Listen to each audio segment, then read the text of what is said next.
Hello dear students, इस video में हम बात करेंगे डबल डिस्प्लेसमेंट से रिगार्डिंग। तो यहाँ पे डेफिनेशन देख लेते हैं हम। Those reactions in which two compounds react, और वो कंपाउंड मैं लिखना भूल गया, वो कंपाउंड आयोनिक कंपाउंड होते हैं जो रिएक्ट करते हैं by an exchange of ions to form two new compounds. ठीक है, जो रिएक्शन होता है दो कंपाउंड के बीच में और वो आयनिक कंपाउंड होते हैं, वो करते क्या हैं, अपने आयंस को एक्सचेंज कर देते हैं और दो नए कंपाउंड तैयार करते हैं।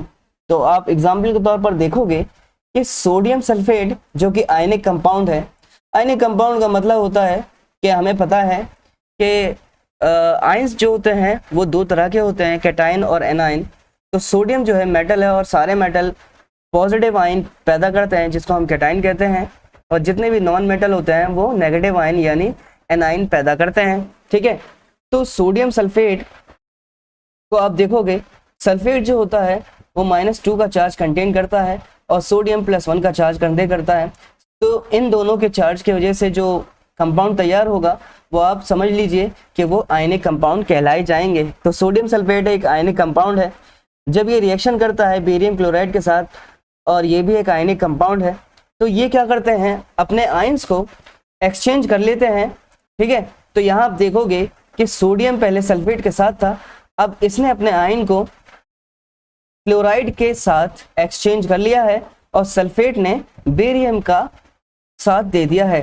तो यहाँ पर क्या हुआ, दो कंपाउंड जो कि आयनिक कंपाउंड थे, इन्होंने अपने आयन को एक्सचेंज किया और दो नए कंपाउंड तैयार कर लिए। यहाँ देखने की बात यह है कि यहाँ पे प्रेसिपिटेट तैयार हुआ, और प्रेसिपिटेट की बात भी करेंगे हम।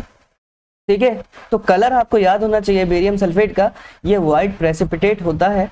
इसी तरीके से कॉपर सल्फेट जब हाइड्रोजन सल्फाइड के साथ रिएक्शन में आता है, तो देखिए कॉपर पहले सल्फेट के साथ था, अब ये अपने आयन को एक्सचेंज करेगा और सल्फाइड के साथ आ जाएगा। तो यहाँ पे कॉपर सल्फाइड जो कि ब्लैक प्रेसिपिटेट होता है, और अपार्ट फ्रॉम दिस यहाँ पर H2SO4 एक्वस फॉर्म में रिलीज हो जाएगा, है ना। फिर आप देखोगे जब बेरियम क्लोराइड कॉपर सल्फेट के साथ आता है रिएक्शन में, तो बेरियम जो कि क्लोरीन के साथ था, अब इसने बेरियम सल्फेट के साथ आ जाएगा आयन को एक्सचेंज करते हुए, और कॉपर जो सल्फेट के साथ था वो क्लोरीन के साथ अपने आयन को एक्सचेंज करेगा। तो यहाँ पर जो बेरियम सल्फेट बना है वो व्हाइट प्रेसिपिटेट है ना। और प्रेसिपिटेट इनसॉल्युबल प्रोडक्ट्स होते हैं जो अपने आप को सॉल्यूशन से अलग कर लेते हैं। और यहाँ देखोगे अगले एग्जाम्पल में एल्यूमिनियम क्लोराइड जब रिएक्शन में आया अमोनियम हाइड्रोक्साइड के साथ, तो इसने क्या किया, एल्यूमिनियम जो क्लोराइड के साथ था अब वो हाइड्रोक्साइड के साथ आ गया, है ना, अपने आयन को एक्सचेंज कर लिया इसने, और अमोनियम जो हाइड्रोक्साइड के साथ था अब वो क्लोरीन के साथ आ चुका है। तो अमोनियम क्लोराइड यहाँ पे तैयार हो चुका है। एल्यूमिनियम हाइड्रोक्साइड जो बना ये व्हाइट प्रेसिपिटेट है बेरियम सल्फेट की तरह, है ना। तो यहाँ पर आपने देखा कि कैसे एक्सचेंज किए जा रहे हैं आयंस के। इसके अलावा हम देखें अगर लेड नाइट्रेट है, जब ये पोटेशियम आयोडाइड के साथ आता है, तो लेड जो कि नाइट्रेट के साथ है अब वो आयोडीन के साथ अपने आयन को एक्सचेंज कर चुका है। पोटेशियम जो आयन के साथ था आयोडीन के साथ, अब वो नाइट्रेट के साथ अपने आयन को एक्सचेंज कर चुका है ना।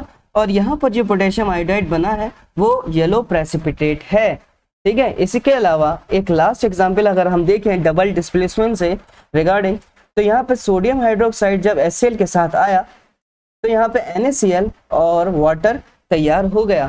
तो यहाँ पर आप देखोगे कि इस रिएक्शन के अंदर कोई भी प्रेसिपिटेट तैयार नहीं हुआ, और हमें मालूम है NaCl जो यहाँ पर बना है वो एक सॉल्यूशन के अंदर बना है, यानी ये अभी भी सॉल्यूशन के अंदर है, और अगर ये प्रेसिपिटेट होता तो सॉलिड फॉर्म में अलग हो जाता, जैसे यहाँ पे लेड आयोडाइड, एल्यूमिनियम हाइड्रोक्साइड, और ये सब जो है सॉलिड स्टेट में आकर अपने आप को अलग कर लेते हैं सॉल्यूशन से। मगर यहाँ प्रेसिपिटेट इस एग्जाम्पल में नहीं बना। जब सोडियम हाइड्रोक्साइड HCl के साथ आया तो NaCl और वाटर यहाँ पर तैयार हो गया। और वैसे भी ये एक बेस है, बेस जब एसिड के साथ रिएक्ट करता है तो सॉल्ट और वाटर पैदा होता है। ठीक है, तो इस रिएक्शन को जिसमें बेस एसिड के साथ रिएक्ट करता है उसको हम न्यूट्रलाइजेशन रिएक्शन भी कहते हैं। ठीक है, तो यहाँ से हमने न्यूट्रलाइजेशन रिएक्शन भी देख लिया। हम देख लेते हैं कि ये जो प्रेसिपिटेट है वो होता क्या है। तो प्रेसिपिटेशन रिएक्शन कुछ नहीं होते, वो रिएक्शन जिसके अंदर इनसॉल्युबल सॉलिड बनता है और वो अपने आप को सॉल्यूशन से अलग कर लेता है, सेपरेट कर लेता है। तो यहाँ पर वही एग्जाम्पल इस्तेमाल की है मैंने, जो मैंने यहाँ पर इस्तेमाल की थी। तो यहाँ से पता चलता है कि डिस्प्लेसमेंट रिएक्शन जो है वो प्रेसिपिटेट पैदा कर सकता है, यानी हर एक डिस्प्लेसमेंट रिएक्शन प्रेसिपिटेशन रिएक्शन नहीं कहलाया जाएगा, जैसे कि लास्ट हमने देखा न्यूट्रलाइजेशन में। तो इस वजह से अगर प्रेसिपिटेशन रिएक्शन है तो ये जरूरी हो जाएगा कि वो displacement reaction, double displacement reaction को शो करे, है ना। तो ये सारी बात थी हमारी डबल डिस्प्लेसमेंट रिएक्शन और प्रेसिपिटेशन रिएक्शन से रिगार्डिंग।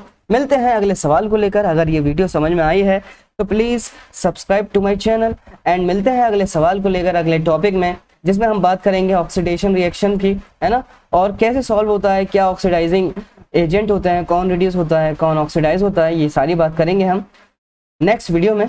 तब तक के लिए बने रहिए मेरे साथ। Thanks for watching my videos.